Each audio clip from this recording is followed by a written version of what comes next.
O assunto no 8 em Ponto de hoje é a doença de Alzheimer. Essa doença que atinge mais de 1.200.000 brasileiros e que, segundo a Organização Mundial de Saúde, a OMS, até 2050, o número de casos aí deve aumentar 500% na América Latina.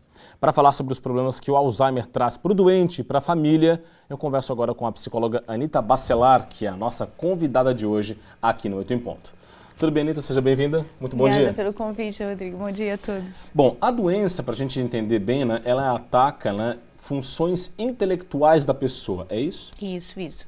A gente costuma dizer que ela é uma desordem progressiva que ocorre no cérebro e que destrói gradualmente funções como memória, a condição de aprender, raciocinar, julgar, se comunicar e também as atividades de vida diária ficam prejudicadas. Bom, não tem cura, não é? O tratamento, ele dá uma sobrevida com melhor qualidade para o paciente? Isso. É um adoecimento que ele é produto do envelhecimento, né? Estatisticamente a gente considera que em torno de 10% das pessoas que têm 65 anos são acometidas desse adoecimento e como nossa estimativa de vida está muito alta, a probabilidade de 60% das pessoas com 85 anos terem esse adoecimento é muito grande. Então, ela não tem cura porque é do processo do adoecimento, do envelhecimento, mas por outro lado, é possível sim que a gente facilite a condição de vida dela, dependendo do estágio do adoecimento que ela esteja. Numa primeira fase do adoecimento, por exemplo, é importante que as pessoas possam exercitar a memória. Existem trabalhos de reabilitação neuropsicológica que facilitam esse processo de ajudar as pessoas a manterem o processo de memória com exercícios.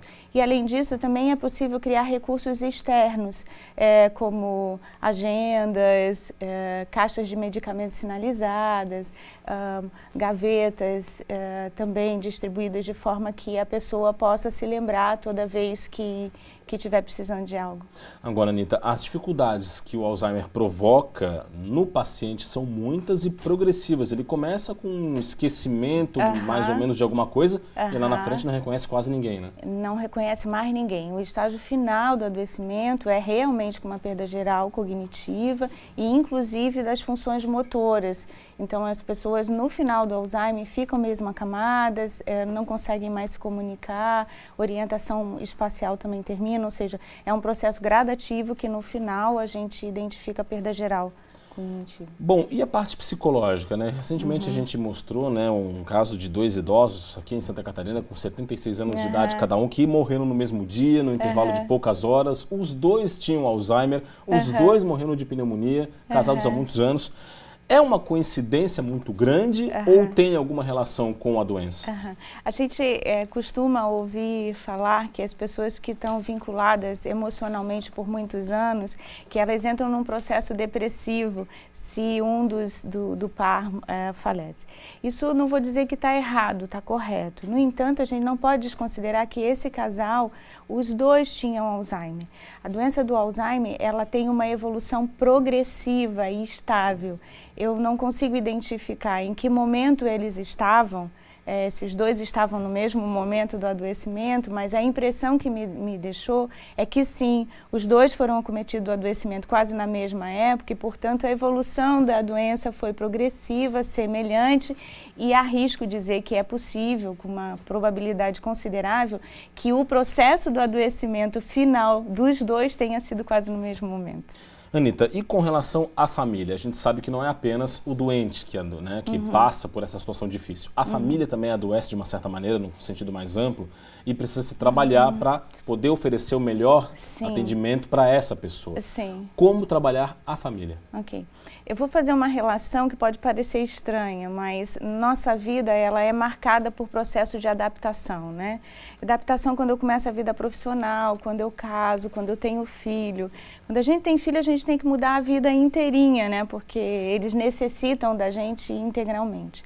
Eu costumo dizer que o processo de envelhecimento e, consequentemente, um adoecimento de Alzheimer causa um novo processo de adaptação na família, que é considerar uma pessoa que está entrando num processo de adoecimento, de perdas cognitivas sérias e que, por isso, vai precisar, sim, concretamente se adaptar para poder gerir o bem-estar dessa pessoa o máximo que a gente puder. No início, a pessoa não precisa de cuidados muito próximos, de pessoas o tempo inteiro com elas, mas gradativamente vai precisar. E a família vai precisar dar conta de se aprender a lidar com essa situação familiar. Tem uma parte disso tudo que eu sinto que pode gerar um pouco mais de dificuldade, que é o tamanho da consciência que a gente tem, enquanto paciente, enquanto familiar, do processo de adoecimento que a pessoa está tendo.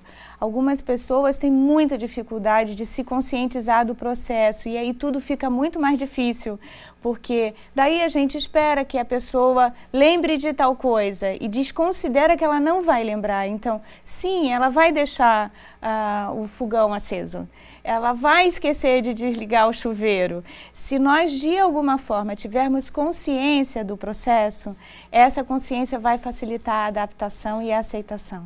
30 segundinhos. Importante que a gente também repense e reflita melhor sobre as nossas situações envolvendo o envelhecimento. Refletir acerca do envelhecimento também pode ajudar a tratar um paciente que tem Alzheimer? Isso, nós somos jovens, vinculados à produtividade e costumamos inferiorizar as pessoas que perdem as suas condições cognitivas. A gente precisa reconhecer que essas pessoas são sobreviventes, que não são todos que vão chegar até lá. Alguns vão terminar a vida muito jovem, então não vão passar por isso. Precisamos considerar que eles chegaram e por isso precisam de todo o cuidado do mundo. Tá certo. Anita Bacelar, que é psicóloga, muito obrigado pela participação aqui no 8 em Ponto, falando sobre o Alzheimer, essa doença que precisa de mais esclarecimento. Quanto mais informação, melhor. Muito obrigado.